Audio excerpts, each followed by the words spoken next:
కాసేపటి తర్వాత అర్ధరాత్రి అవుతుండగా వాళ్ళ అమ్మగారు లేచి బయటకు వచ్చి ఆ బట్టలు, రక్తపు బట్టలు తన ఫ్రెండ్ ఏవైతే ఉన్నాయో ఆ రక్తపు బట్టలు అన్నీ కూడా ఒక మంటలో వేసి కాల్చేస్తూ ఉంటుంది. అమ్మ ఏం చేస్తున్నావు అని అడగగానే వాళ్ళ అమ్మగారు ఇష్యూ అని చెప్పని ఒక ఎక్స్ప్రెషన్ పెట్టి గట్టిగా మాట్లాడుతూ, ఎప్పుడైనా ఒక విషయాన్ని బాగా గుర్తుపెట్టుకో, చనిపోయిన వ్యక్తుల యొక్క వస్తువులు కానీ లేదంటే ఏదైనా క్లాత్స్ కానీ ఏదైనా సరే వాళ్ళ జ్ఞాపకార్థంగా కానీ గుర్తుగా కానీ ఎట్టి పరిస్థితుల్లో పెట్టుకోకూడదు. అవన్నీ ఎట్టి పరిస్థితుల్లో కాల్చబడాలి, కాల్చేయాలి. అప్పుడే ఆత్మ పూర్తిగా ఇక్కడ నుంచి పూర్తిగా వెళ్ళిపోతుంది అని క్లియర్గా చెప్తుంది. సరే నేను కాలుస్తానులే, నువ్వు వెళ్ళిపో, కాల్చేస్తానని చెప్పని అంటారు. సరే అని వాళ్ళ కూతురు మీద నమ్మకంతో కాలుస్తుంది కదా అని చెప్పి తను వెళ్ళిపోతుంది.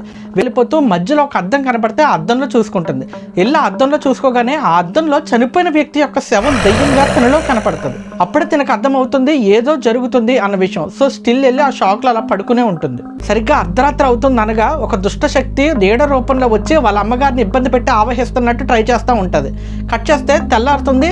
తెల్లారగానే వాళ్ళ కూతురు లేచి అమ్మ అంటూ ఇటు తిరిగేటప్పటికి వాళ్ళ అమ్మగారు చాలా ఘోరమైన పొజిషన్లో చచ్చిపోయి ఉంటారు. కళ్ళు బాగా వైట్ చేసి, కళ్ళు తేలేసేసి, నోరు పెద్దగా తెరిచి రక్తం కక్కుకొని బెడ్ అంతా రక్తం అయిపోయి వింత చావు చచ్చిపోయి ఉంటుంది.